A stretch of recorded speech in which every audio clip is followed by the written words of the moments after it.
Bonjour tout le monde, merci de me rejoindre pour une petite séquence. Aujourd'hui on va avoir besoin d'un bolster, de 2 couvertures, d'un bloc. J'ai pris un bloc en mousse mais vous pouvez très bien prendre une brique en bois.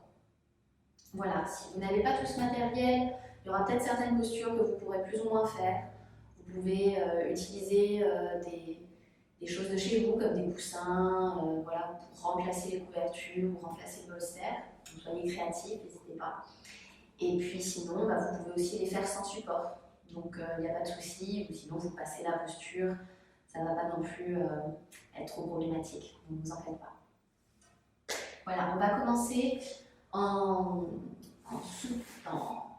Adho Mukha Virasana, donc ce qu'on appelle aussi bébé sur le ventre de sa mère, avec un bolster.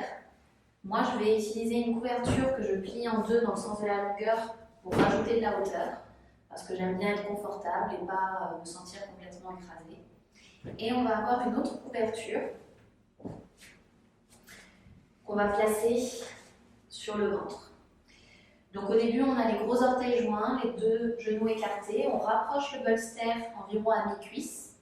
Et je rapproche cette couverture, notamment proche de moi, pour pouvoir vraiment la mettre en dessous du bas-ventre, en fait, que mon bas-ventre puisse se déposer dessus. Et je vais utiliser la couverture ici, donc je l'ai sur ce format-là, et je vais rouler un petit peu à ce bout-là, que aussi je descends assez bas, pour pouvoir marquer le pli de mes ailes et encore plus accentuer le contact du bas-ventre avec un support. Et ensuite, on va dans la posture. Vous avez des lunettes, vous pouvez les enlever.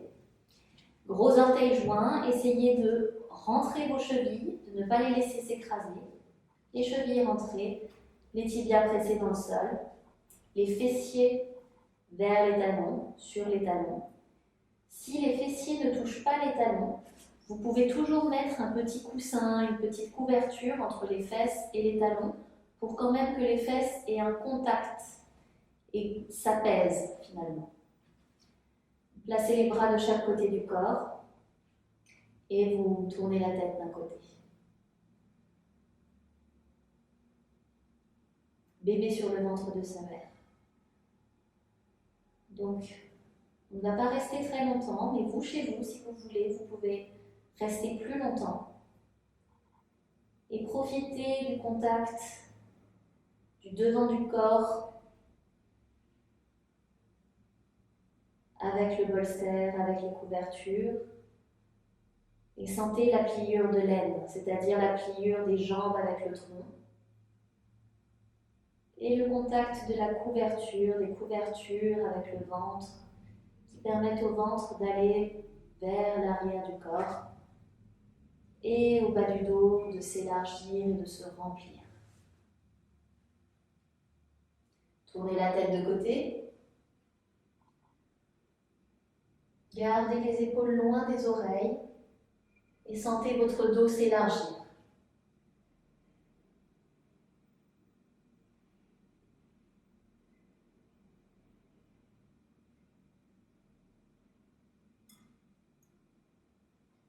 À nouveau, si vous êtes chez vous, vous pouvez rester plus longtemps. Mais ici, nous allons revenir. Pour revenir, vous vous redressez. On va mettre une couverture de côté. Je vais avancer un petit peu mon bolster. Et on va aller dans Adho Mukha Svanasana. Je place les mains de chaque côté de mon bolster, à la largeur de mes épaules. Et je retrousse mes pieds. J'éloigne un peu mes mains de mes pieds. Adho Mukha Svanasana. Si le bolster et la couverture ont une hauteur suffisante, vous pouvez poser le front sur la couverture. Je presse bien les mains dans le sol, les bras solides, les coudes et les épaules levées loin du sol, toute la peau du haut du dos vers le bassin vers le haut, vers l'arrière, grâce à la force du devant des cuisses. J'utilise la force du devant des cuisses pour ouvrir l'arrière des cuisses, descendre mes mollets vers les talons, Si c'est trop difficile, vous pouvez toujours lever les talons. Ça vous aide à lever le bassin et marcher avec les pieds vers les mains. Gardez les pieds à la largeur du bassin et essayez d'avoir les bords externes parallèles à votre tapis.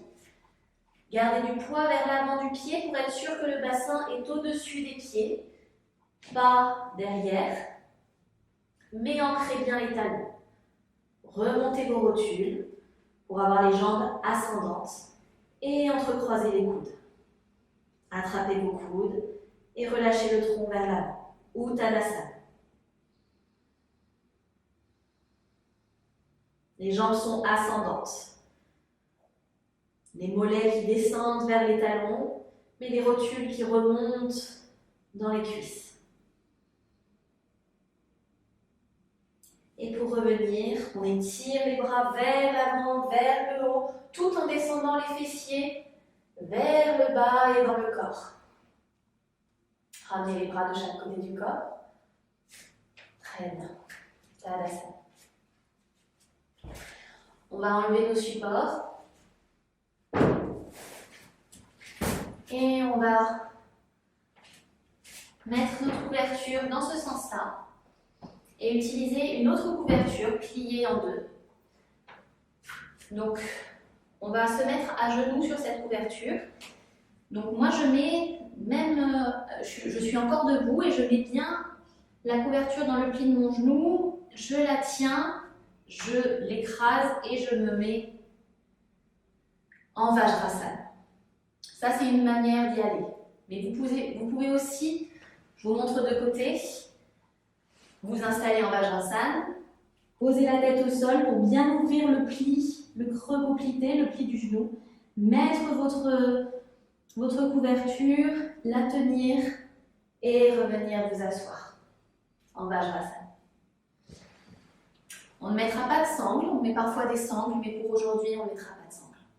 Allongez bien les pieds, les orteils vers l'arrière, pressez les tibias dans le sol. Vajrasana. Redressez la colonne et étirez les bras devant vous. Entrecroisez les doigts. Parvatasana.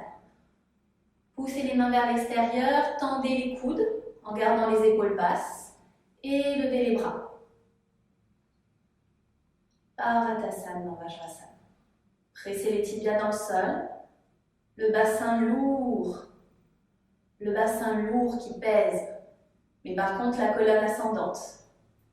Ne levez pas les épaules et les trapèzes dans les oreilles. Au contraire, descendez la peau du haut du dos.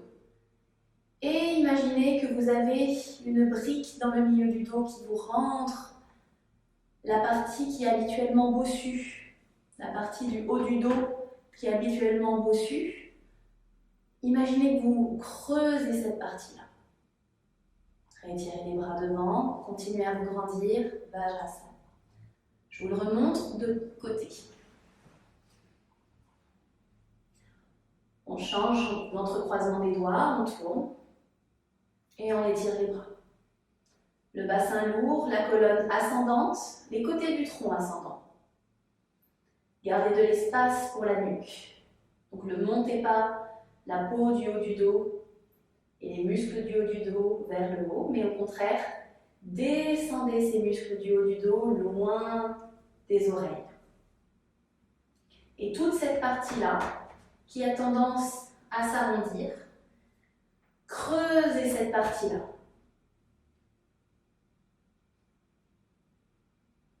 Et revenez. On va travailler les bras de Gomukhasana qui vont nous aider à accéder à cette zone. On étire un bras et on va attraper la face externe du bras pour pouvoir la ramener vers l'avant et donc tourner le bras dans ce sens-là, de l'extérieur vers l'intérieur. Donc veillez bien à le tourner dans la bonne direction, c'est-à-dire je prends la partie arrière et externe du bras, je la grippe et je la tourne. Et si je vais au maximum dans cette direction, ma main va vers l'arrière, regarde vers l'arrière. Et je peux plier le bras. Je me prépare à Gomukhasana, au bras du haut de Gomukhasana. J'en profite pour pouvoir ouvrir les selles de poitrine. Mais je continue à garder le ventre détendu et je veille à ne pas cambrer le bas du dos. Et on relâche. Je vous le montre de côté. On étire le bras, on attrape cette partie arrière et externe du bras, je la grippe et je la tourne de l'extérieur vers l'intérieur. Je la tourne tellement que ma main va regarder vers l'arrière et je plie. Je garde mon coude vers le plafond, donc pas vers l'avant ni sur le côté. Et je veille à ne pas cambrer le dos, à ne pas laisser sortir le coccyx. Donc je rentre le coccyx dans le corps, je recule le bas du dos pour l'allonger. Et au contraire, j'essaye de redresser le haut du dos en ouvrant les selles. Et revenez. On va travailler le bras qui est en bas de Gomukhasana. Vous faites un grand mouvement sur le côté, un peu comme quand vous faites de la brasse, quoi, en fait, quand vous nagez. Un grand mouvement sur le côté. Et on étire pour écarter la clavicule, ramener bien l'épaule vers l'arrière. Et on va attraper le coude dans l'arrière. J'attrape le coude avec mon bras et je remonte le bras droit complètement contre la colonne, les doigts vers le plafond. Pareil, je ne pousse pas le ventre vers l'avant, je rentre le coccyx, mais c'est le haut du corps qui se creuse, le haut du dos qui se creuse, les épaules sur les côtés et vers le bas. Grandissez-vous, gardez la colonne ascendante en pressant les tibias dans le sol. Et relâchez. Je vais vous le montrer de dos. Donc on fait un grand mouvement. J'élargis cette partie-là et je viens mettre la main dans le dos et attraper mon coude. Donc il est possible que vous n'y arriviez pas, hein. Il est possible que vous soyez uniquement là, ou peu importe en fait. C'est pas très grave, il faut simplement que vous ayez la direction de là où vous devez aller. Donc vous faites à votre mesure et petit à petit, vous arriverez à attraper le coude au fur et à mesure de votre pratique et de vos facilités parce qu'on a chacun nos points de difficulté et de facilité. Donc ne soyez pas déçus de vous. On attrape le coude. Et donc du coup, mon bras ici et ma main agissent comme une brique.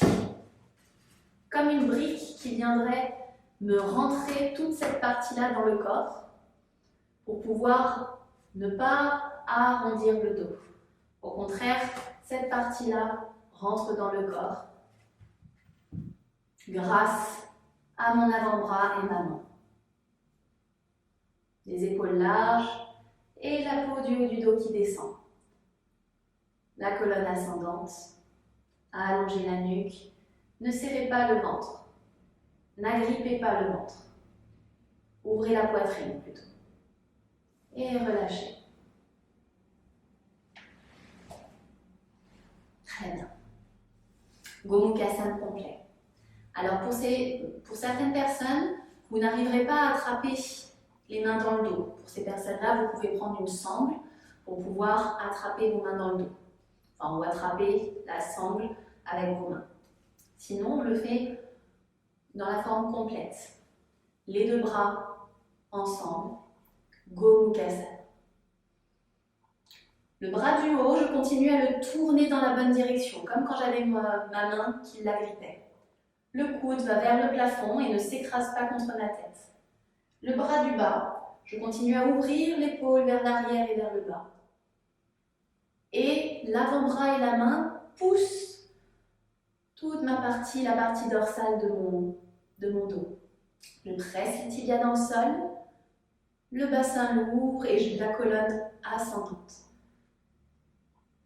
Ouvrez les selles droites. Ouvrez la poitrine. Relâchez le ventre. Gomukhasana, les bras de Gomukhasana, puisque nos jambes sont en Vajrasana. Et relâchez. On va faire de l'autre côté, je vais vous montrer de dos. Et je vous rappelle ce qu'on a fait au tout début de la séance, avec le bolster qui ramenait le ventre vers l'arrière. Donc là c'est pareil, essayez de garder le ventre vers l'arrière et de ne pas pousser le bas du dos vers l'avant, le ventre vers l'avant, au risque de creuser le dos. Je me répète, mais c'est quand même très important parce que c'est difficile à faire. Je vous montre de dos.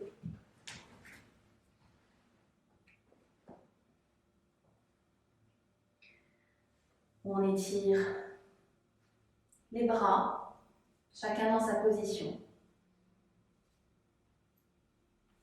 Gomukhasana. Je presse les tibias dans le sol, le bassin lourd et je lève la colonne, en veillant à ne pas pousser le ventre vers l'avant. Mon bras gauche, donc le bras qui est en haut, j'essaye de le tourner de l'intérieur vers l'extérieur en gardant le coude bien vers le plafond. Et le bras droit, j'essaye de ramener l'épaule vers l'arrière, vers le bas, et d'utiliser mon avant-bras et ma main, ici, pour pouvoir rentrer les dorsales dans le corps. Et revenez. Gomukhasana. On va enlever la couverture, étendre les jambes en Dandasana. Ouvrez bien la plante de pied, ouvrez bien les mollets loin des genoux. Laissez les genoux reprendre leur place complètement. On va enlever les couvertures.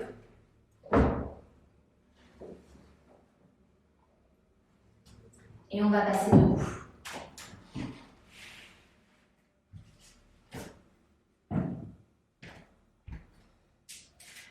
On va travailler grâce à ce dos la posture de Utkatasana. Donc on va commencer à la travailler à partir des jambes à la largeur du bassin. Et on va étirer les bras en Urdhvastasana. En Urdhvastasana, je vous monte de côté, je descends bien les fessiers en rentrant la pointe du coccyx dans le corps. Et on lève toute la colonne. Et veillez à rentrer le haut du dos. Donc ne laissez pas les dorsales pousser vers l'arrière, vous les rentrez. Rappelez-vous, Gomukhasana. On va le refaire une fois de toute façon. Et on redescend. Donc on va refaire les bras de Gomukhasana, cette fois-ci debout. On refait Gomukhasana. Donc utilisez ces bras pour pouvoir rentrer le haut du dos et on va plier légèrement les jambes pour pouvoir bien descendre ses fessiers, ramener le ventre vers l'arrière et on presse les pieds dans le sol avec les talons et c'est le haut du dos qui se creuse. Le haut du dos qui se creuse, les fessiers qui descendent et la pointe du coccyx dans le corps. On relâche. Gomukhasana, de l'autre bras. On ouvre bien les selles de poitrine, on ouvre la poitrine, la cage thoracique, et on va plier les jambes. On plie les jambes pour pouvoir descendre les fessiers, garder le ventre vers l'arrière, et on presse les talons dans le sol, en tractant ses fessiers vers le bas, et on rentre le haut du dos dans le corps, grâce à la main et à l'avant-bras, qui est dans le dos. Gardez les épaules basses, la peau du haut du dos vers les fessiers, vers les talons. Et on relâche. Très bien. On va continuer avec ce dos. On va aller dans Utkatasana. On va commencer les pieds à la largeur du bassin et les mains sur la taille. Les mains, vous allez ramener les coudes vers l'arrière, les épaules vers l'arrière, la peau du haut du dos qui descend et les omoplates dans le corps. Utilisez aussi vos pouces. Les pouces qui sont ici, je les utilise pour pouvoir descendre mes fessiers. Et ici, on va plier les jambes. On va plier les jambes en essayant de rester le plus droit possible. J'essaye de ramener tout le poids dans les talons jusqu'à ce que mes genoux soient, jusqu'à ce que je puisse voir mes orteils en fait, que les genoux soient derrière les orteils. Et on presse les talons dans le sol en descendant les fessiers et on lève la colonne. On va le refaire une fois et cette fois-ci on mettra les bras vers l'avant. Donc on peut reprendre le même positionnement des bras au début pour placer les fessiers. Je descends, je descends, je descends, je descends, je descends. Je place ces fessiers tout en ayant ma colonne ascendante, le buste le plus redressé possible, le haut du dos qui se creuse petit à petit et je place les mains vers l'avant. Ça va m'aider à faire un balancier. Je garde du poids sur les talons, du poids sur les talons et le genou qui recule. Regardez vos genoux pour voir si vous pouvez voir vos orteils ou s'ils dépassent complètement les orteils. Et ensuite, on presse les talons dans le sol, les fessiers qui sont tractés dans les talons, et on redresse la colonne. Ok. On va refaire une fois. Et cette fois-ci, on va utiliser une brique qu'on va mettre entre les genoux. Cette brique entre les genoux va nous aider à ne pas ramener les genoux l'un vers l'autre, et à pouvoir avoir les cuisses parallèles, les pieds un peu plus rapprochés et comprendre que nos genoux et que cet axe-là doit rester parallèle et pas rentrer à l'intérieur. Et en même temps, ça nous aide à engager la face externe des cuisses. Donc, les jambes tendues. Et on va ramener les bras vers l'avant à nouveau. Ça nous aide à équilibrer le poids. On plie, on ramène le poids dans les talons et les bras vers l'avant. Utkatasana, Utkatasana, Utkatasana. Restez intense. Pressez cette brique. Gardez du poids vers les talons. Les fessiers qui descendent, mais toute la colonne ascendante. Et ici, levez les bras. Levez les bras, mais continuez à descendre les cuisses. Levez les bras, continuez à descendre les cuisses. La brique entre les genoux et pressez les talons dans le sol. Et remontez les fessiers dans les talons, le haut du dos dans les talons. Mais la colonne qui s'allonge, la poitrine qui se lève jusqu'au bout des doigts. Rétirez les bras vers le bas. Tadasana. Ok. Super. Si vous arrêtez jusque-là, c'est déjà pas mal. Donc, on va le faire une dernière fois. Je vais vous montrer de côté. Juste, vous allez joindre les gros orteils, avoir un petit peu d'espace entre vos talons. Et cette fois-ci, on étirera les bras vers le haut. Vous pouvez les laisser parallèles ou joindre les paumes de main en namaskar. Et on va aller dans la posture. Ayez vos deux jambes l'une vers l'autre. Et on essaye de descendre le plus droit. Le plus droit possible, le poids dans les talons. Les genoux qui reculent. Le plus droit possible, le poids dans les talons, la colonne ascendante. Étirez les bras. Regardez en face. Gardez du poids dans les talons, du poids dans les talons. Utkatasana. Essayez de ramener les cuisses parallèles au sol. Le haut du dos qui se creuse, mais pas le bas du dos. Toute la colonne érigée en diagonale vers l'avant. Et revenez en pressant les talons dans le sol, les bras vers le haut, la colonne qui s'allonge. Et on ramène les bras de chaque côté. Tadasana. Relâchez-vous. Utkatasana, c'est une posture qui est très difficile, qui est très intense. Donc, quand vous avez besoin d'énergie, c'est bien de la faire parce qu'elle vient vous rechercher à reprendre de l'énergie dans vos ressources et à vous redynamiser en fait. Donc voilà. Écartez les pieds à la largeur du bassin, attrapez vos coudes, étirez-vous vers l'avant. Uttanasana. Les fessiers au-dessus des pieds, les talons ancrés, les rotules remontées. Relâchez la nuque.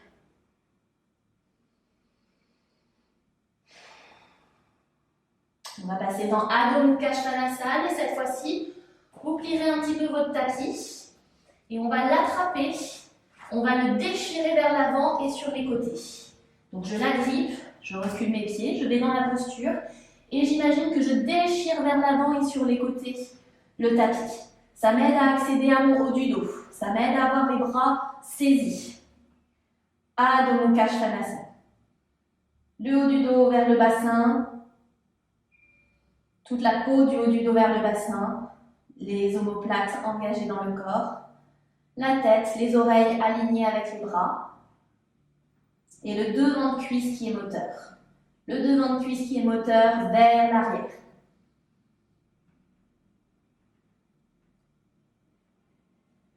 Et revenez, marchez avec les pieds vers les mains, et revenez.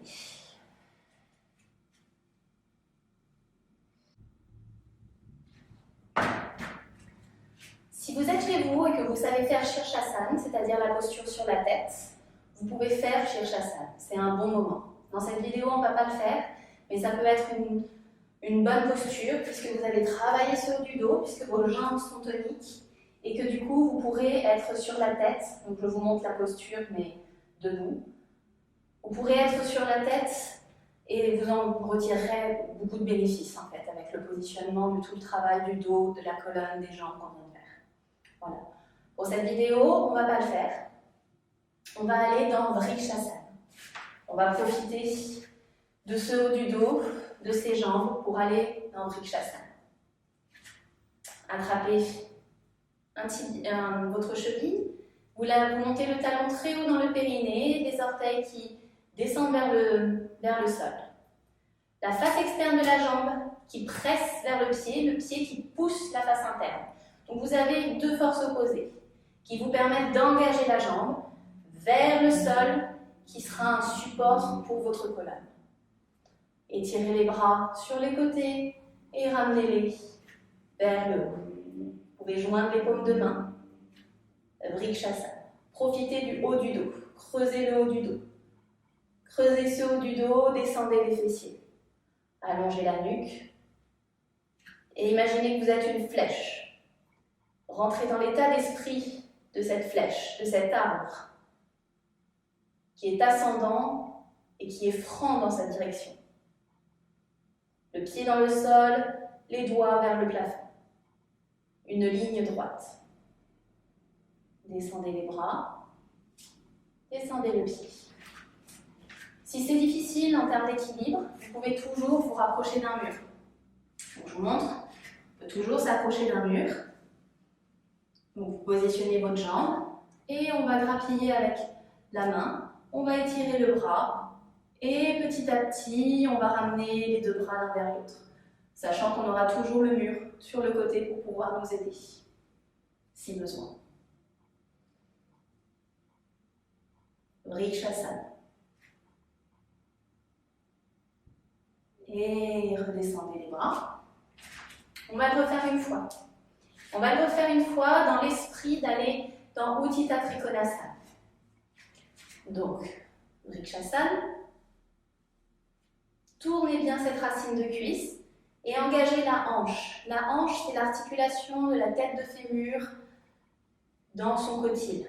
Donc du coup, engagez cette articulation pour vraiment vous aider dans la rotation de votre hanche. Et descendez les fessiers. On va utiliser à nouveau cette saisie des mains pour pouvoir descendre les fessiers. On étire vers le haut. Vrikshasana. Ramenez les bras vers le bas. La jambe, gardez son positionnement. Et vous allez simplement poser le pied un peu vers l'avant.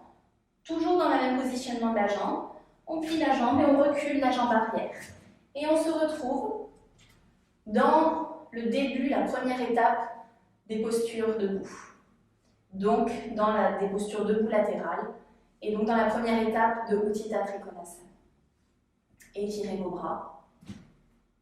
Pressez bien les jambes dans le sol, remontez les rotules. Et on va dans Utthita Trikonasana. Si vous avez besoin d'une brique dans Utthita Trikonasana, vous pouvez toujours prendre une brique, évidemment, sous la main. Si vous attrapez moins haut, vous attrapez moins haut, évidemment. Gardez du poids dans le bord externe de votre pied arrière et ramenez du poids dans le bord interne du pied avant.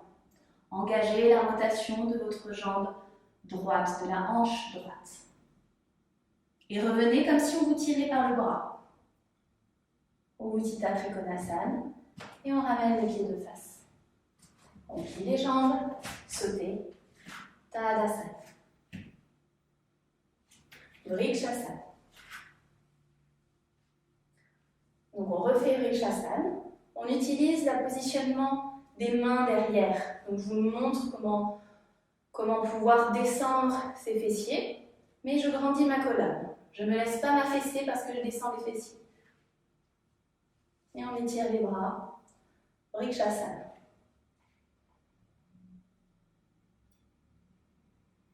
On redescend. On garde le positionnement de cette jambe. Je pose le pied. Je recule. Je me retrouve dans l'étape avant Utthita Trikonasana. Et j'étire les bras. Et je m'étire sur le côté. Utthita Trikonasana. Du poids sur le bord externe du pied arrière, les pieds franchement pressés dans le sol, les rotules remontées. J'engage la rotation de ma hanche, de la hanche gauche. Et les bras à l'opposé l'un de l'autre. Tourne l'abdomen, la poitrine, j'allonge la colonne. Au début, regardez devant. Et ensuite, vous pouvez aller regarder la main. Mais c'est optionnel, c'est vraiment pas votre finalité. Revenez de face, comme si on vous tirait par le bras, vous revenez. Et on ramène les pieds de face. On plie. Tadasana. Ok, étirez les pieds, enfin écartez les pieds, pardon. Et étirez les bras. Urdhvastasana. Allongez l'arrière du crâne, loin des fessiers. Donc, allongez l'arrière du crâne, loin des fessiers. Redescendez les bras.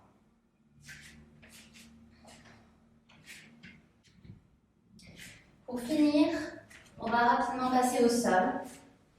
Donc si vous voulez faire une posture inversée comme Sarvangasana, vous pouvez très bien la faire. Voilà, s'il y a d'autres postures qui vous intéressent, que vous pouvez faire, que vous connaissez, vous pouvez le faire. Sinon, on passe allongé au sol et on étire les deux jambes. Urdhvastasana, Supta Urdhvastasana. Donc les bras étirés au-dessus de la tête et j'allonge tout le corps, l'allongement de tout le corps au sol. Je veille à ne pas pousser le ventre vers le plafond, à allonger les lombaires.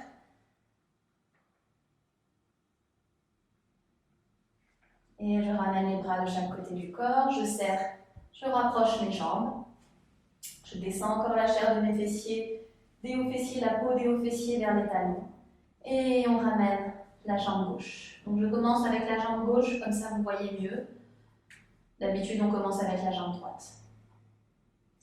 Claquez bien le devant de cuisse vers l'arrière de cuisse de votre jambe tendue.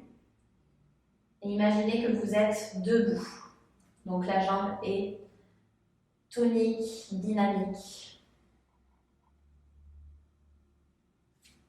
Et essayez de ramener cette aine externe, la partie que je vois, que je vous montre ici, vers loin de vous en fait, loin de la taille pour pouvoir allonger la taille.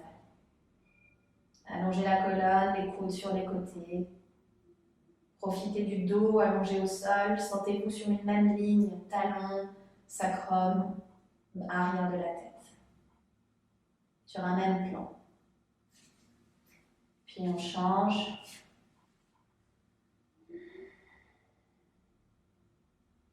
Donc cette jambe qui est active, le devant de cuisse vers l'arrière de cuisse.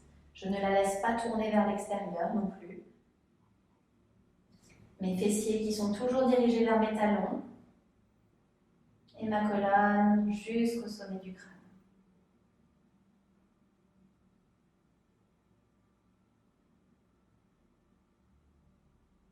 On relâche. Les deux genoux vers vous. Supta Pavana Muktasana. Relâchez cette pliure de l'aine qu'on a beaucoup travaillé avec Utkatasana. Relâchez le bas-ventre. Gardez du poids sur le bassin. Que le centre de gravité ne soit pas complètement sur le bas du dos. Allongez la nuque. Pas de crispation dans les épaules, dans la gorge. Et reposez les pieds au sol. Tournez sur le côté. On va reprendre notre bolster. Si vous n'en avez pas, vous pouvez prendre plusieurs couvertures. Moi, je vais même rajouter de la hauteur en dessous du bolster. Non, elle est pas bien. Voilà. Et on va se placer pour un mini Setu Bandha Sarvangasana. On s'allonge sur le bolster et on recule pour que la peau du haut du dos soit tractée vers le bassin. Donc je pousse avec mes pieds et en même temps j'allonge la colonne en rentrant le menton vers l'intérieur, en allongeant la nuque. Et je laisse tout le haut du dos se creuser, mes épaules aller vers l'arrière et se déposer au sol.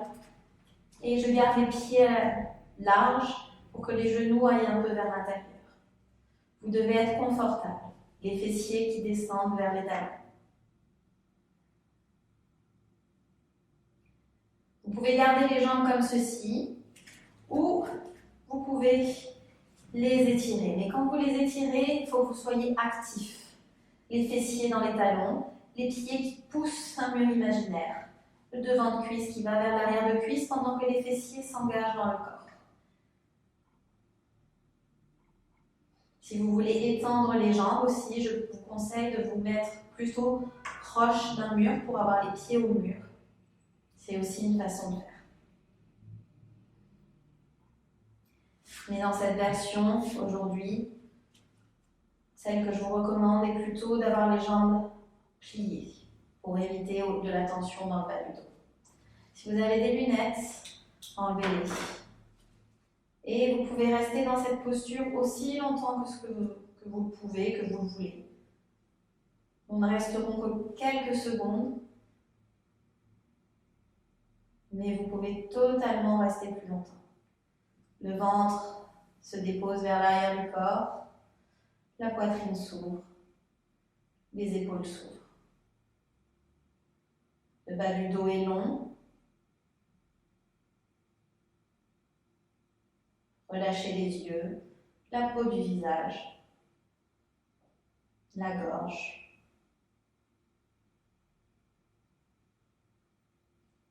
Et pour revenir, donc vous pouvez rester, évidemment, si vous êtes confortable. Mais pour revenir, moi j'enlève tout ça vers loin de moi, vers mes jambes. Je me recule. Et j'étire mes jambes. Shavasana. Passez quelques secondes complètement au sol. Les jambes écartées, les bras écartés, complètement au sol. Relâchez les jambes, relâchez les bras, relâchez le dos. Le bassin lourd, l'arrière de la tête lourde.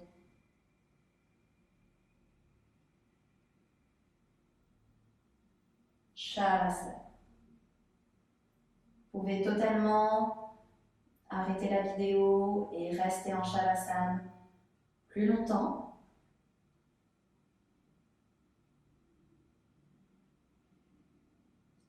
Et nous allons revenir. On plie les jambes. On tourne sur le côté. Restez sur le côté un moment pour ouvrir les yeux, les fermer. Et je pousse avec mes mains en gardant la tête intériorisée. Et je la redresse au dernier moment. Et je me retourne vers vous. Et c'est la fin de la séance. Voilà. Merci beaucoup de l'avoir suivi. Voilà, n'hésitez pas à la liker, à la partager, voilà, à me poser des questions si ça vous a plu. Et puis, sachez que toutes les postures qu'on a faites peuvent être ajustées. Essayez de comprendre les effets de la posture sur votre corps.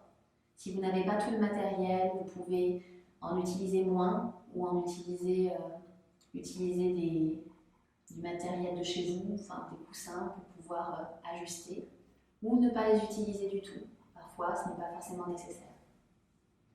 Donc voilà. Merci beaucoup et à très bientôt.